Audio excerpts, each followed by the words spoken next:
The Spike Meckler law firm over by the mall, they did an expansion.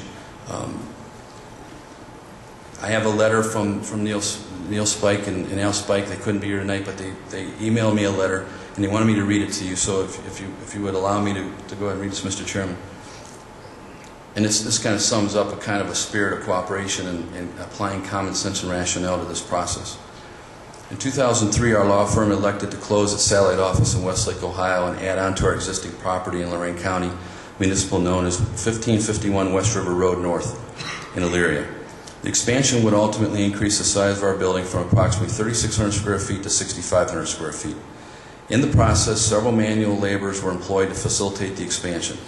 We were able to add additional attorneys and staff to pay Elyria City taxes and generate additional revenue via increased real estate property taxes. Our reward for these endeavors, a notice from the city that we must use a certain smaller type of brick for the expansion to conform with design review. We pointed out that the building next door to us, where Record Exchange, Subway, China King, etc. are located, used the same larger brick that we intended to use, as did Bennigan's restaurant that was completed only several months earlier. This argument was to no avail, as we were told that both of said buildings were grandfathered in and not subject to the same requirements of our expansion. The result was an additional cost of some $34,000, or nearly 10% of the budget allotted for the expansion.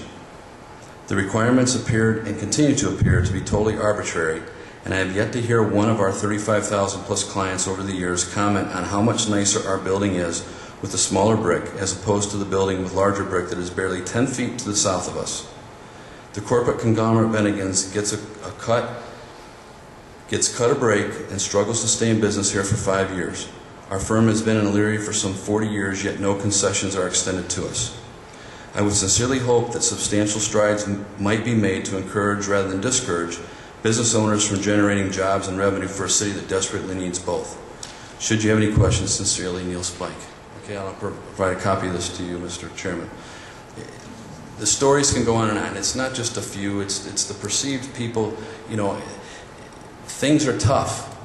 The mayor doesn't have a lot of time. The safety service director doesn't have a lot of time. Council members don't have a lot of time. But you know what?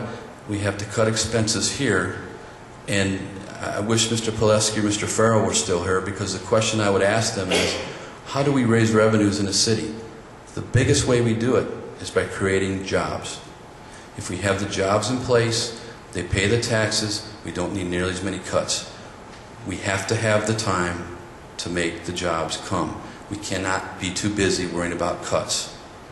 Most of us are business people. We know what we need to do. We can't say we're too busy. We have to do both. We cannot pick one or the other.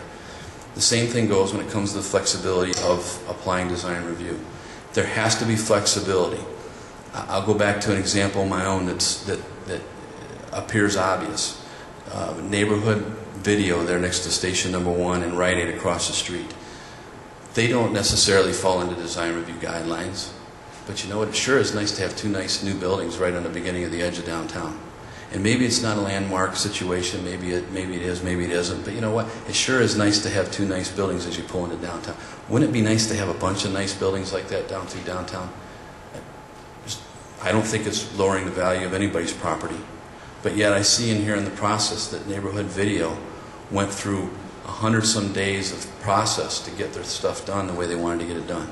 There's no reason for any businessman to have to go through months of process because anybody's going to say this is what I want, or this is my opinion versus another. Now, going forward, there are, other issues. We heard at the last meeting, and if you just bear with me, I'm getting close to the end. But it's important for everybody to understand the perspective. I have an awful lot of respect for Mr. Schilling. I told you when he recommended that I couldn't come to council, because it was against a constitutional right. I don't necessarily agree with that, but I respect him enough to say you guys should listen to what he says. He also represented that, years ago there wasn't minutes kept to design review, and he was correct. He also represented that, they're starting to keep them now, 3, 4, 5, 6, 8 months ago, whatever it was. He saw them on, I think it's Deanna Fry's computer in the mayor's office. They just started taking minutes of the design review with a tape recorder on the September 8th meeting. They just started keeping the appropriate legal minutes to the meetings this last month. I guarantee you it would not have happened had this not come to the forefront with all you guys up here discussing it. Okay? It's a good thing. It allows us to go back. We have records we've barely got and don't even have all the records yet that we've been waiting on for 4 weeks that we thought we'd have plenty of time. I wanted to personally invite every person who went through design review to come up here tonight. Good, bad, it doesn't matter to me. I don't know everybody's issues, but boy, I sure would have liked to have had 500 people come here talk about how great design review was. It would have been, you know, a closed door case, but probably 200-300 that said it wasn't so good. But at least we would have had transparency, right? That's what we want. We want it to be open and fair and everybody to be obvious, right? So, and I had a discussion with Ms. Fry today that confirmed to me that they just approved their first set of minutes on September 22nd from the September 8th meeting. Okay? Understand that. Now you want to go back and you want to look and see the track record of things that have been done. And I had to go through just a manifest of a date, a name, and sometimes when it was sent to Planning Commission or when it was gone to Council or when it went to Design Review. And go through pages and pages and pages of documents to put together stats for this. It shouldn't have to do that. It should be very easily gotten. We were also told that they would be on the website the next morning. Remember a day or two? It's still only 09 is on there, and it's not even complete, and it's not real minutes. Okay, so going forward, I think if we have all the minutes that are done the way they're supposed to be done, so it's transparent, everybody knows what's going on, everybody can learn from it as well and be able to know what is expected.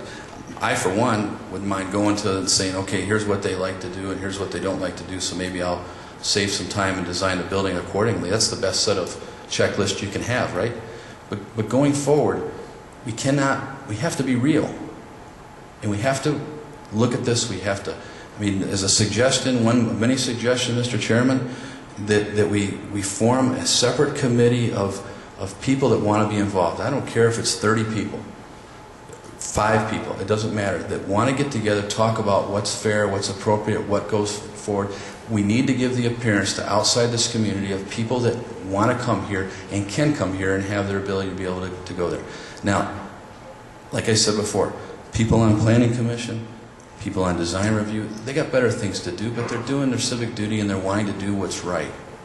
We need to take the step to make sure that it's not cumbersome, that it's kind of made smaller, it's made clearer, it's made not to cut corners, but to be easier to go and accomplish what we have to accomplish, right? I mean, that's what it's all about. If people know that they can come in here and do this, and I'll give you an example. Everybody's familiar with Fort Myers Beach, Florida. We always talk about other communities. Fort Myers Beach, Florida, Lee County, Florida, down by where Naples and Collier County and so forth. One of the fastest growing counties in the United States, top 10, probably for the last 25 years. I believe, and don't hold me to the exact date, but sometime in the last year, I believe it was January or maybe last fall, their city council unanimously passed a measure to streamline the process, make it simpler, still keep the integrity of the process in place, but to make it easier to get things done so they can get back to the top 10. Because the last couple of years, they haven't been in the top 10. Maybe the last 3 years. But they want to get back to that top 10 because it's a big thing. They want businesses to be able to make a decision and not have to wait 6 months to move in. Wouldn't that be great here? Make a decision, get a permit, go through the process. Mr. Lajeda is doing everything he can. He sits there. I've talked to him a dozen times in the last month. I've talked to him more in the last month, probably in my whole lifetime.